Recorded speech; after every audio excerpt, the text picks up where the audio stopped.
Previously on Unscripted. The question here in Montreal the last 2 weeks is a bagel with no hole still a bagel? So, in my opinion, no, it's not. I'm not even sure where to start talking about this. First of all, no, it's not a bagel. I agree with you. It's a roll. You're listening to Unscripted with Skip Sherman and Josh Obadia. Okay, Skip, so today we're going to talk about Lessons in Chemistry, which is a show on Apple. Is it Apple TV Plus? Is that what it's officially called? Yes, Apple TV Plus. Okay, but before we get to that, I don't know if you heard the story about the new Major League Baseball uniforms. Have you heard this story in the news this week? I just heard something about it this morning. I don't know if it's the same thing that you're talking about. Are players complaining that like the material's different and it's like see-through and stuff? Is this what you're talking about? Yes. So there are new uniforms this season for all Major League Baseball teams. It's actually the same uniforms or the same material that was used at last year's All-Star game. So the uniforms are made by Nike. So what they did was similar to what they did in the NHL, I don't know, 10 or 20 years ago. They've been doing all kinds of research for like at least 5 years, and they're talking to players and they're taking measurements, and they wanted to make a uniform that was more lightweight, more breathable, because a lot of these games are played in the middle of the summer in very warm locations where you want to be able to feel cool, right? You don't want to wear like heavy clothing and then not be able to run and not be able to breathe. Yeah. So it's like, yeah, go ahead. Yeah. So the material for these uniforms is thinner and more lightweight. The numbers and the letters that they use to stitch on are also thinner and more lightweight because, all makes sense. That material, it weighs you down. Yeah. But the problem is when you see like a player in his full uniform with his jersey tucked into his pants, if they're wearing the home white uniform, you can see through the pants. That's what I read this morning, that players are complaining that you could see right through the pants, like you can see their jockstrap. Right. So, I mean, it's not ideal, and maybe it only happens with the home uniforms because the road uniform is usually a darker color. I haven't seen the road ones, but it's just interesting that, they did all this research for years, and now here's this issue, right? But apparently Major League Baseball said there's no problem. Like that the material was the same material as they used last time at the All-Star game, and it's not see-through. Like it's like they're almost denying their own eyes because players, you can see the pictures, You can. So actually there's an interesting article. Remember that website called UniWatch where we sent them a message about Tim Wallach's pants? I love UniWatch. It's the best. So this guy, Paul Lucas, runs the site, and he wrote an interesting article actually on Valentine's Day, which I just read yesterday. I'll send you the link later, but it's an interesting article. Because if you go to MLB.com, you're not going to get, the real story, right? Because they don't want to be too critical of themselves. But this guy writes a good article, so I'll send you the link later. But anyway. Just to put it in context, I mean, we're talking about this because spring training actually started, which is ridiculous because we're in the dead of winter here. And somehow, actually, I looked at my guide on my TV and I see like Blue Jays versus Phillies. I'm like, are they showing what are they showing here? The 93 World Series replay? Like, what is this? And then I look and I'm like, oh no, this is a spring training game on TV. Like, I couldn't even believe that there's baseball actually on being played today. Like, it doesn't make sense in my head. I think we're too early, no? I don't know. We are. Usually the games don't start until March 1st, but actually there was a game 2 days ago. Because I had my television on Thursday, and the Dodgers were playing the Padres. By the way, when I heard the story about the uniforms, I don't know about you, the first thing I thought about was that Seinfeld episode where George tried to implement these new uniforms for the Yankees. 100%. He tried to he thought he would make cotton uniforms that would be breathable and the players would love it. And of course, the players tried on the cotton uniforms and they all loved it. They thought it was amazing. The problem is the first time they washed the uniforms, they all shrunk. And apparently that was a no-go. Right. Anyway, so that's exactly what I thought of when I read this story. So, do we have any listener mail? Mailbag. Of course, we do. Last time we talked about Severance. And we got a message from a new listener, Jack from Montreal. I don't think he actually listened to the episode, but he did respond in our Facebook page. He said, I watched the first 2 episodes on the plane. It messed me up, and now I want more. And I think that is exactly the feeling that Severance gives, right? Like, that's what happened to me. It's like you watch the first 2, you don't exactly know what's going on. It's confusing. It's weird, but you do want to keep going because there's some kind of appeal to it, like that you got to find out what's happening here. Our good friend of the show, Derek, about the bagels with no holes. He said, there's no such thing. It's called a roll. And then he replied after to his own comment and said, for the record, I posted this before I listened to the podcast because, of course, we said there's no such thing. It's a roll. Right. I sent you a picture of the bagel. Yes, of you what did. the bagel looks like. I still have that photo in my phone. You said you responded saying it looks delicious. And it actually looks better, I think, than it is. I'm sorry that it's too late now, right? They don't have them anymore, and I never got to try one. I'm very upset about it. It's too late. Well, yeah, it's too late. It's done. You're done. But you didn't miss anything, Josh, honestly. Although you love cream cheese, so actually maybe these things were made for you, like, because you really love cream cheese. So if anybody should have tried this, it is you. You know, like, yeah. By the way, I'm going to make a radical change in my life. I don't know if I should tell the people, but you know I've been eating sesame seed bagels every morning for breakfast for, 25 or 30 years. You are definitely, if you look up the picture of Creature of Habit in the dictionary, it's you. But I'm going to be switching to plain bagels soon. That's a big mistake. Is this a dietary reason? No, because what happened was, last time I was in Montreal, I always get like 5 or 6 dozen bagels, and I got 1 dozen that were plain, just because I wanted to try them. I've tried them before, but what is plain? There's nothing on it? It's the same bagel, but without sesame seeds. That's no good. It was delicious. You have no idea how good it was. and the best part about it is, when I eat a sesame seed bagel, there are sesame seeds all over my apartment. This is true. With the plain, I know that feeling. With the plain bagel, I'm not going to have that problem. All right, so you'll have to keep us updated on the big bagel switch of 2024. Yeah. Okay, so we'll be right back after this to talk about lessons in chemistry. You're listening to Unscripted. Are you taking a month-long vacation in the stratosphere and you know how hard it is to hold your breath? Are you the cosmic kid in full costume dress? You've got a nice little place in the podcast universe with Set Listing Bruce. Set Listing Bruce is your podcast for all things Bruce Springsteen fandom. We discuss his music, we talk about his tour, and we also talk to fans of other musicians and share their story of their passion, their fandom, and the way that their favorite artist music makes them feel. Set Listing Bruce, a Bruce Springsteen fan podcast, is available wherever you find podcasts. Remember, there is magic in the night. And now, back to Unscripted. Okay, Skip, we're back. So we're going to talk about the Apple TV Plus show Lessons in Chemistry, which stars Brie Larson. I didn't know this, but apparently it's based on a book with the same name. Interesting for all the readers out there. It was pretty critically acclaimed, this show. It received a couple of Golden Globe nominations. And I think and Brie Larson herself was nominated for Best Actress, which I think is quite deserving. I love this show. I talked about it in our year-end episode. I thought it was great. So, we'll give our rating at the very, very end. What about you? I like the show a lot. I thought it was great. We said that there's going to be spoilers. Did we announce that yet here? Spoilers. This whole thing is going to be spoilers. I mean, I'm announcing it right now. I was obviously stunned when Calvin Evans, Lewis Pullman, got hit by a bus. That's literally one of the only parts in the show that I didn't like.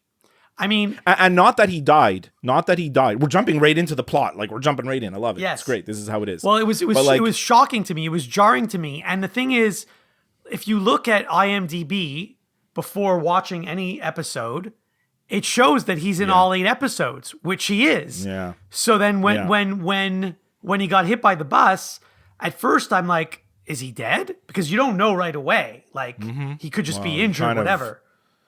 It's a pretty grim scene, you know. So, but they don't show you. That's the thing. They don't show it to you, and then you don't know until the beginning of the next episode.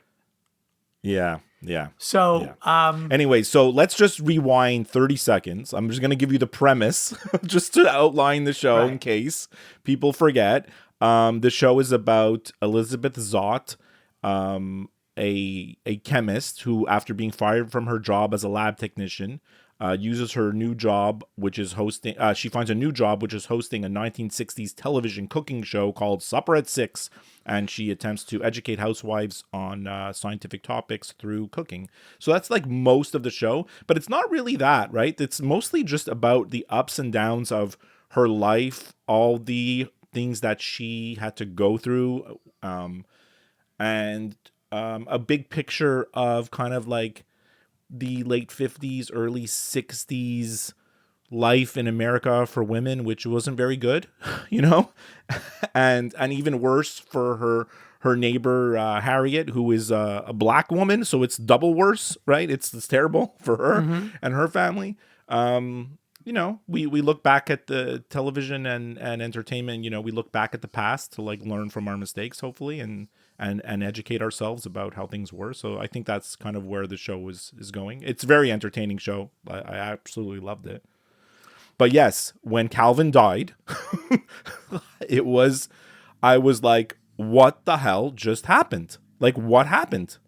Like, how it wasn't like, it didn't have the right feeling of the show to have this scene where like all of a sudden you're like, oh my God, it was jarring, like you said, you know? And then the amazing thing about that is the very next episode might be the best episode of the season, which is told specifically from the perspective of the dog. I loved that episode. I did. At first, I didn't understand what was going on because they were showing the dog in some kind of like army training session. Yeah. And I'm like, what does this have to do with this show? Am I watching the right show? Like, I didn't quite understand. And then eventually, you know, you figure it out a few minutes later. But yes, I really did like that episode. So the dog's name is 6:30, which is really funny because she says that's the time he wakes her up every day. So she named him 6:30. But it's really brilliant because, I mean, look, I'm not a dog person. You're not a dog person, like, you know, but there are many people that are just crazy about their pet.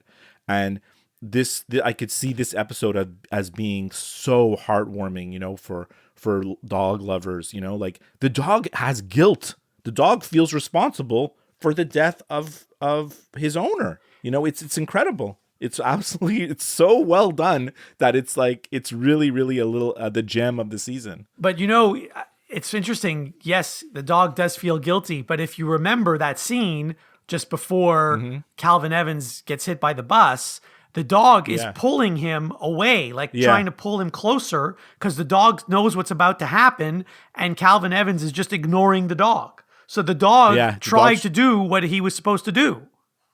Yeah, the dog tried to warn him, but it just didn't work. I mean, he wasn't, and the circumstances, you know, and then of course, after that, her life just changes more and more. I mean, every episode is just about the twists and turns of her life. You know, she's a very, like, I would say socially awkward person, you know, and doesn't fit into anything in terms of like societal norms and stuff like this and just social situations. They make a point of showing that. And then, of course, she meets this guy, Calvin, who kind of understands her, right? And maybe the first person in her life who, like, appreciates her for how she is. And then he's gone. And we're only in episode 2, right? Well, you know, you say she's socially awkward, and that might be true. But what I love about her is she's very direct. And she uses her words perfectly. She doesn't use like superfluous words that aren't necessary. Like someone once said the word just in a sentence, and her reply was, "Why are you using the word just? It makes no sense in the context that you're using it." But the thing is, she's too logical for most people. Like she makes 100% sense. Like everything she says is right, but like the people that she's talking to, they don't get it, you know? Like she's getting fired because she's pregnant, basically, right? They're telling her she's not getting fired, but they're telling her like to be on leave, and she's like, you can't fire me because I'm pregnant, you know, like, and then she explains like why scientifically, you know, like, would you fire the man because he got me pregnant? The fetus is half his DNA, half my DNA, you know, like she goes into this completely rational and scientific explanation as to why, but like the guy she's talking to, who's a total ass, like Donati, her boss, like he's the made to be the villain and the character that you want to hate and you do hate. He just doesn't care anyways, because like he's got all the power. I mean, a lot of the show is just about who's got the power, but she kind of figures out after she leaves the lab and then starts her cooking show, she figures out how to get the power, you know, and how to manipulate the system to get what's right, you know, like Rainn Wilson, you know, he's the station manager of the TV station where she's working, and he wants things done his way, and she's like, no, I want things done my way. And then she basically goes over his head and gets him fired, you know, because well, you were saying that the guy at the lab was the villain. Phil Lebensmall is also a villain. He's Rainn Wilson, and there's one scene where he calls her into his office and says, because, you know, she had said something controversial, I guess, on one episode, and he's like, people don't want to hear that. You know, men want their women to make them a drink when they come home from work. And she says to him, well, why do you assume that the man's day was longer than the woman's day? Maybe the man should make the woman the drink. Right, exactly. I mean, these are things that in the 50s or early 60s, men didn't conceive, you know, the men didn't even, this type of idea didn't pop into their head, you know, and it took a certain type of woman like her to like see through the kind of the BS of the time to say like, we got to do what's fair, you know. I mean, because science is all about, there's no gray area in science. It's a calculation, it's a number, it's a, you know, a scientific experiment that brings you to a thesis, that brings you to an end point, you know? Yeah, a solution, exactly, a solution. And you know, that's how she thinks, you know, but unfortunately the men at the time don't think the same way, you know. So yeah. So like I don't have as many notes about the show as I did last week of Severance. I was all over the place with my notes. But like maybe we want to just look at the characters and like talk about a little bit of each one and talk about like some of the scenes we liked. I mean, we already did a little bit of that, but I mean, obviously Elizabeth Zott, played by Brie Larson. I mean, she's the show. Like, she's the whole show. Like, you know, like either you like her. If you don't like her, then you're not gonna like the show, right? I mean, right. She's great. And she's great. She plays her role perfectly. I didn't even know that it was Brie Larson until you told me, and when I was like 2 or 3 episodes in. Well, because Brie Larson is a very beautiful woman, like, and in the show, especially at the beginning, they make her look very plain. Like, she's very plain, right? Actually, she becomes more likable as a character as the show goes on, because I think she opens up a little bit and she's less rigid as the show goes on. I mean, she's still to her core this very analytical person. But yeah, she's great. She's amazing. And I think Calvin really plays his role well. The actor who plays Calvin, her husband, who, I mean, he's, like you said, he's only in for 2 episodes, but he's in for all 8 because there's so many flashbacks, right? And actually they never got married, so technically he was never her husband. That's true. They never officially got married, right? In fact, right. she finds, after he dies, she finds the engagement ring that he was going to give her. And then the other character that steals the show is Mad, or Maddie. I mean, her real name is Mad, right? That's what she names her. But then because of, like, it's so weird, they do call her Maddie.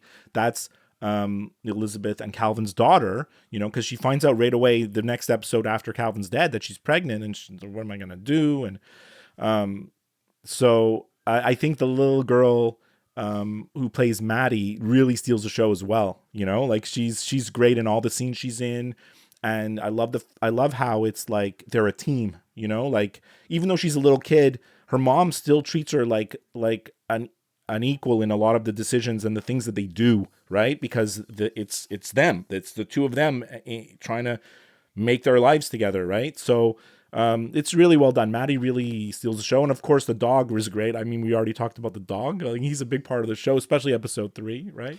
My only complaint, I love the character Madeline Zott, but my only complaint, and by the way, I love the show, but my only complaint was, so you see when she's born, and then they sort of fast forward to when she's like 7 years old. So you don't see anything between like 0 and 7. I know. So and those are the pretty important times, you know? Right. Like, yeah. Because how is Elizabeth going to get through this? Like, she didn't want to have a kid. She didn't want to get married. Yeah. Now she has a kid and she doesn't have someone to help her raise the kid. And then they basically just fast forward until her kid is 7 years old. How did she get through those years? You never know. They don't show any of that.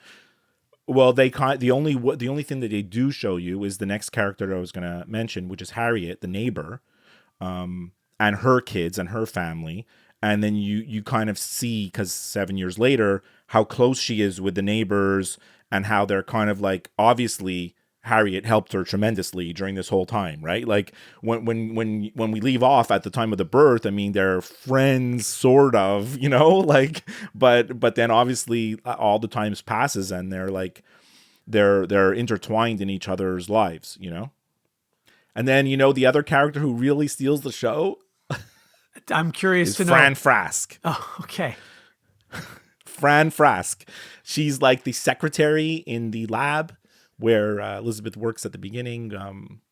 She's a really interesting character because she wants to be on Elizabeth's side. She wants to help her. And she tries to help her in the only way that she knows, which is like, but the ways that she knows is not what Elizabeth wants to do. You know, it's like she brings her to the dance and she says, wear a nice dress and get up and sing and participate in all the stuff that the women of the time are supposed to do. And Elizabeth doesn't want to have anything to do with this, you know? But then Fran does see all the discrimination that Elizabeth faces in the workplace. She knows how smart she is and she knows how unfair she's been treated at the school, right? She's kind of powerless to help, but she wants to help in her way, you know, like she's an ally in much as she can be, in that she's kind of trapped. And then of course it's very sweet at the end because, you know, they fix Fran up with, I don't know the name of the character, the guy who's the producer of Walter Pine. Yeah. He's the producer of Supper at 6, kind of, Elizabeth's, ally in the production of the show.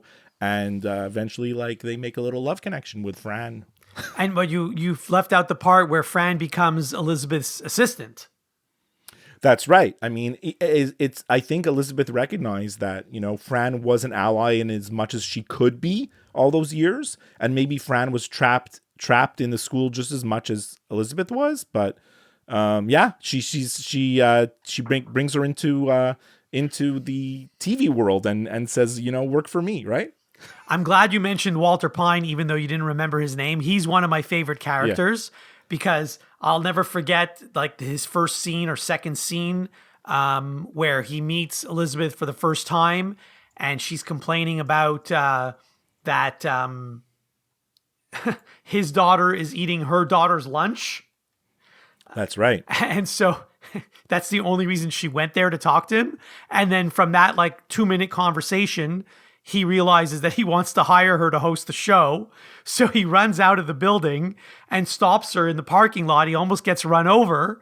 And he says, I want you to be the next host of Supper at 6. And her reaction is, are you concussed? Yeah, exactly. She's like, she can't even believe it, right? Right. And then she says no and drives away. It's funny because you mentioned the Big Bang Theory last time. I forgot that I even mentioned it, but yes, I did. So he's in the Big Bang Theory, right? He plays Stuart, the comic book store owner, their friend. I had no idea. So when I saw him in the show, I'm like, hey, it's Stuart. I had no idea that was the same guy because I've only seen like 3 episodes of Big Bang Theory, and that comic book guy isn't in every episode, right? No, he's not. But he's in a lot. He's in a lot. So yeah, I wrote down best scenes. I actually wrote down like the chicken pot pie lunch bully situation. I think that was brilliant. Like, and when she explains like, and then she starts to bring lunch. She decides to like start helping. Doesn't she like make lunch for the other kid also like after or? Well, I think she did it once, and she brought it to Walter Pine at his office, and he tasted it and he loved it, and that's why he wanted to hire her to host the show. Right. I don't think it was a recurring event. Right. And then I wrote down another. Obviously, I wrote down the other great.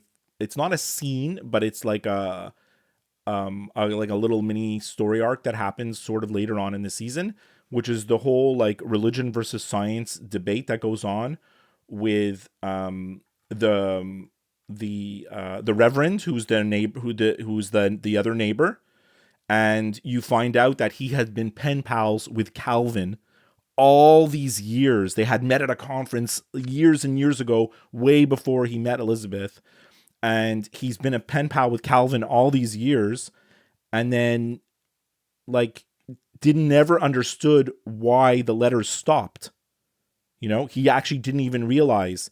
And then finally, when the pieces get put together, and he realizes that Elizabeth and Mad are, like that Calvin was with them as part of their life, and that's Mad's father. Like it's a great like revelation how the whole thing comes about, because as a viewer, you know what's happening. You kind of know like, oh my god, he like what's gonna happen, and then finally like when the big reveal happens, it's very, very heartwarming, so it's a really great part of the show. I did like that story arc, yes. And speaking of scenes that I liked, early on when Elizabeth meets Calvin, I think it's maybe the second time or third time that they have a conversation. And she says to him, I'd be much further along in my research if I wasn't making excellent coffee for mediocre scientists, because that's basically what they had her doing. And then he says to her, like, you're on the verge of a major breakthrough. You need to talk to Donati. And she's like, well, I did, and he doesn't care. And he's like, what do you mean he doesn't care? That doesn't make any sense. And she's like, well, it's sex discrimination. And then Calvin says, I don't understand. Why would anyone discriminate based on something as intellectually non-determinative as gender? And like, they're the same people. Like one's male and one's female, but they're the same person, these two people. It was a great scene. Yeah. Yeah. I mean, that's why Calvin really, like, for the first time in her life, and maybe in the first time in his life, right? Because when you see Calvin, he's in like a kind of depression, right? He's this famous scientist who had a breakthrough apparently a few years ago. They're paying him all this money to be at the lab. He doesn't know what to do next. He goes in his lab. He does nothing all day. He listens to jazz music. He goes home. And he takes showers in his lab. Yeah, like he's a real weirdo, but like he's also like he's stuck, right? And then when he meets her, all of a sudden, like she's the spark because they get each other, right? I mean, it's like it's a real perfect match. It really is.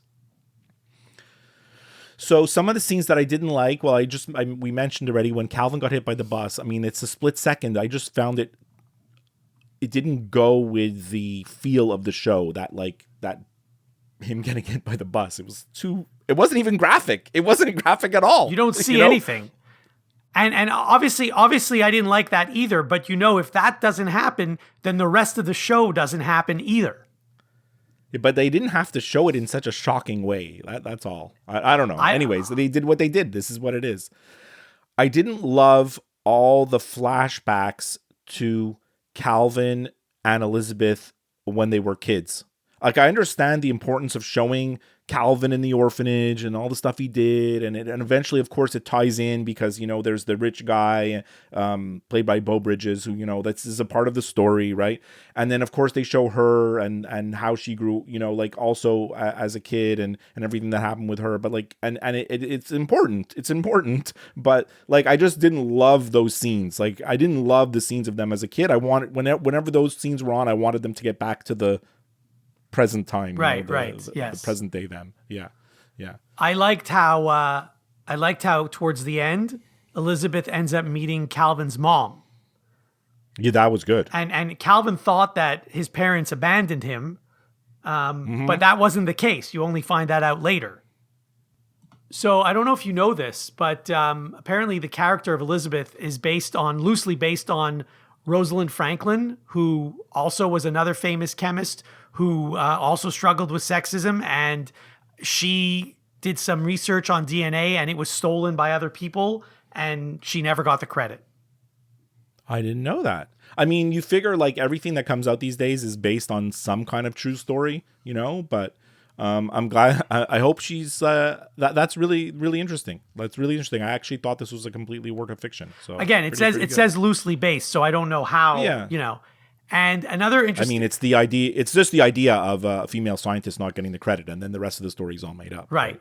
Another interesting thing, and you might know this, is anytime they show a close-up of Elizabeth's hands when preparing food, it's actually not her. It's food consultant Courtney McBroom, who's friends with Brie Larson, actually. So it's interesting that it's a different person actually cooking. I don't have any other notes. The only other notes that I wrote down that I didn't mention, it's like I love the use of the jazz music in the show, Calvin's love of jazz, and then how they played in the lab, and then how she also learned to kind of love the music, even though, I mean, jazz is like the least scientific of the music, like of the forms of music, because jazz is completely free form and it's unorganized and it's improvised, like that's the idea of jazz, right? So I love how they made that a point of saying that like this was Calvin's type of music, because like I guess it appealed to like a certain part of his brain, and then maybe her too. And I think they did a really good job of showing like the feel, like the sets, the clothing, the everything about like the 50s, it was really like well done in that way, One thing that frustrated me is that scene where, when she's a student and she does really well on her exam, and then the teacher comes to tell her that she did really well on her exam, and then I'm not going to go into what happens, but then later she's having to, stand in front of, I guess, the principal or whatever, and the principal is saying, you need to apologize to him, which is completely ridiculous. And she stood her ground and she said, I'm not apologizing to him. If anything, he needs to apologize to me. But that's why she got, I guess, kicked out of the school. So that was very frustrating. Right? I mean, she was sexually assaulted, raped, probably most likely, and yet it's her fault, Yeah. Like, think about it. I wonder, like, is this something that happened in the 50s? Like, I think it is. I think this is what happened. Men had their way, and they had all the power, and women just had to say, I'm sorry, and try to, like, stay out of the way of men, basically. Not make them their drinks when they come home from work. I think this didn't happen only in the 50s. I think it happened like last week. Oh, well, yeah, for sure. But I mean, now, hopefully we've learned from the past, and I mean, I'm trying to be an optimist. I hope things are better. I hope so too. Yeah. So I'm gonna give my rating for the show. Okay. My overall rating out of 5. I'm gonna give it 4.5 chicken pot pies. Thoroughly enjoyed this show. I think it's one of the best shows from 2023, and I recommend it to everybody. Okay, great. So I love the show, and I highly recommend it to anyone who wants to watch it, anyone who hasn't watched it. Although if you haven't watched it, I hope you didn't listen to this whole episode. I'm going to give it 4.5 ribose containers. Ribose containers? That's the stuff that she stole from Calvin Evans before she knew who he was. Well, she knew who he was, but he didn't know who she was. Right, because he was hoarding the chemicals. Right, exactly. He had it, and she needed them. Exactly, she needed like one vial of it, and she took one vial, and he noticed, and he complained. That's how they met. Yes. And as they say, the rest is history. Yes. Right. Okay, we'll be right back after this with some final thoughts. You're listening to Unscripted.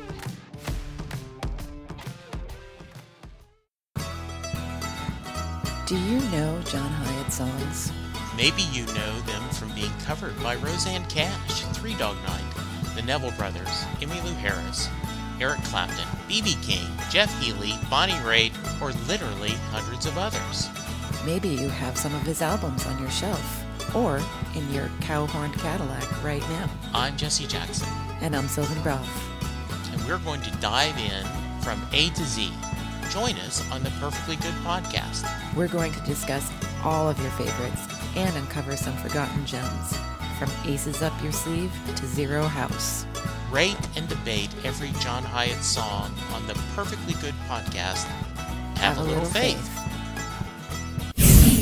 Unscripted with Skip and Josh is available wherever you listen to podcasts. If you listen to the show through Apple Podcasts, please leave a review.